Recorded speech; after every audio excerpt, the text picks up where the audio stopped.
In the span of just 5 years, between 1347 and 1351, the Black Death killed between 75 and 200 million people across Eurasia.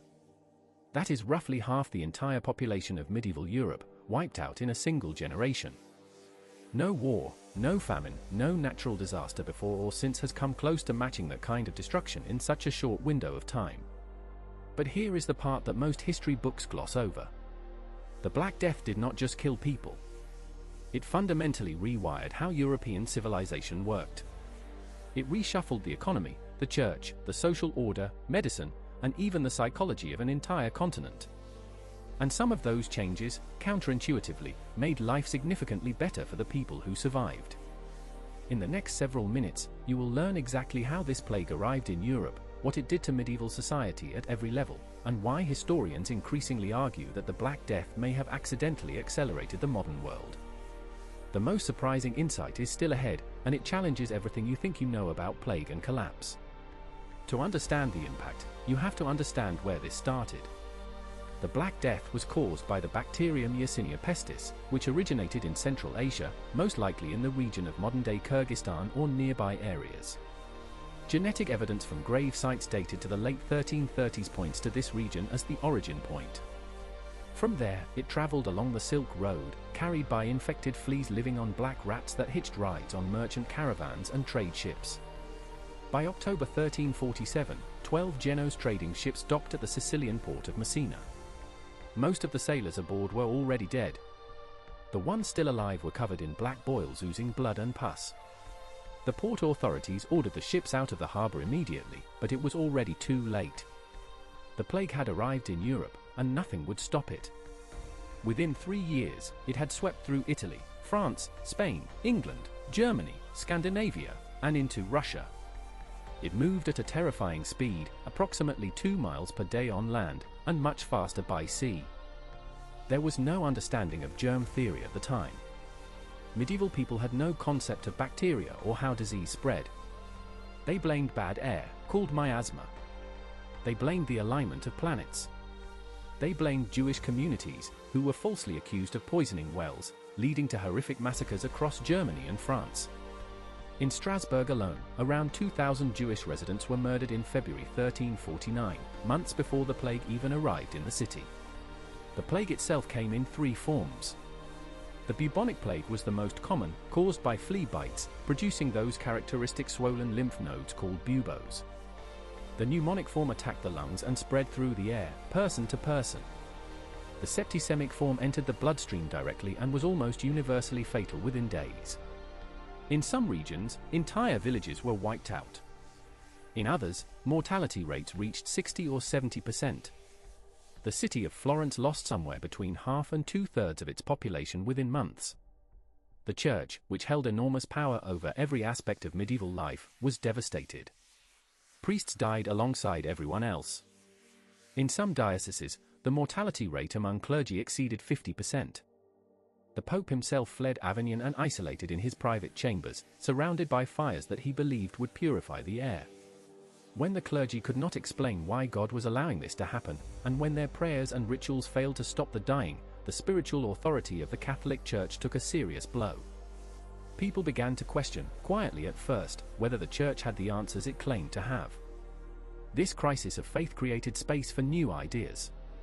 The flagellant movement emerged across Germany and the Low Countries, with groups of men publicly whipping themselves in acts of extreme penance, believing their suffering would appease divine anger. The Church eventually condemned the movement. But its very existence revealed how desperate and destabilized European society had become. Now here is what nobody talks about when it comes to the Black Death. The plague was a catastrophe, but it also triggered one of the most significant economic power shifts in European history. Before 1347, medieval Europe was severely overpopulated relative to its agricultural capacity. Famines had already weakened the population through the early 14th century. Land was scarce, labor was cheap, and peasants had almost no bargaining power. Landlords and nobles controlled everything. Then half the population died. Suddenly, there were not enough workers to farm the land. Lords who had previously held all the power found themselves competing for peasant labor. Wages rose dramatically across England, France, and the Low Countries. In England, wages for agricultural workers roughly doubled in the decades following the plague. Land that had been scarce was now abundant. Peasants could negotiate terms, move to better situations, and in some cases simply occupy abandoned land with no one left to stop them. The English Parliament, panicking on behalf of the land-owning class, passed the Statute of Labourse in 1351, which attempted to freeze wages back to pre-plague levels and restrict workers from moving between employers. It largely failed. Workers simply ignored it, moved anyway, and found lords desperate enough to pay above the legal rate. The frustration built over the following decades and exploded in the Peasants' Revolt of 1381, one of the most significant popular uprisings in English history. Across Europe, the economic disruption forced a shift away from purely agricultural economies toward trade, craft, and eventually early forms of capitalism. The merchant class, which had existed before the plague, gained enormous power as traditional feudal structures weakened.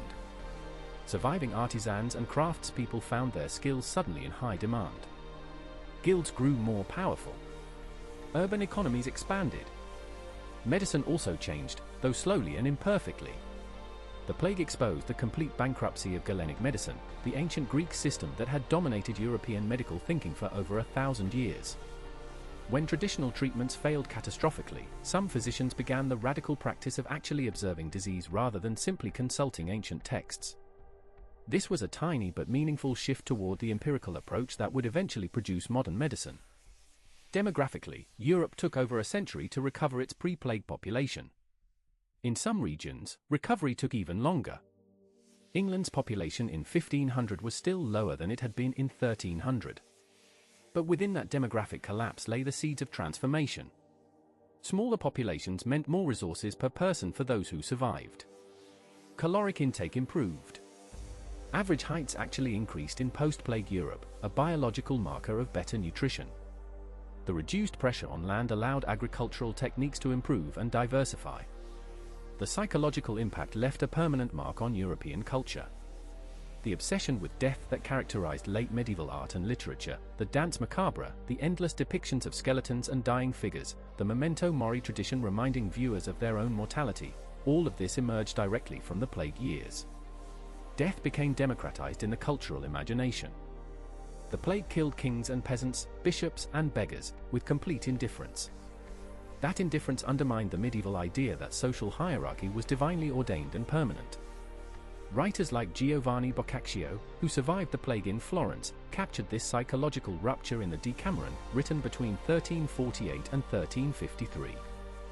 He described scenes of social collapse with brutal honesty, parents abandoning children, neighbors refusing neighbors, the living unable to bury the dead. It is one of the most important primary sources we have, and it reads like something from a modern disaster novel. Because the human reactions he documented are completely recognizable. The Black Death did not create the Renaissance. But it accelerated conditions that made the Renaissance possible. The weakening of the church, the rise of merchant wealth, the questioning of ancient authorities, the new engagement with mortality and human experience all contributed to the cultural explosion of the 15th century. Historians debate the precise relationship, but the connection is difficult to ignore. What the Black Death demonstrates, with brutal clarity, is that extreme disruption does not simply destroy. It also clears space.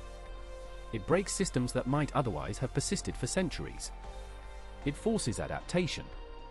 And sometimes, in the wreckage of catastrophe, something genuinely new becomes possible. That is not comfort for the dead. But it is a pattern that history returns to again and again. Before you go, if you learned something valuable today, hit that like button right now. Subscribe to History Vault YT for a brand new video every single day. We will see you in the next one.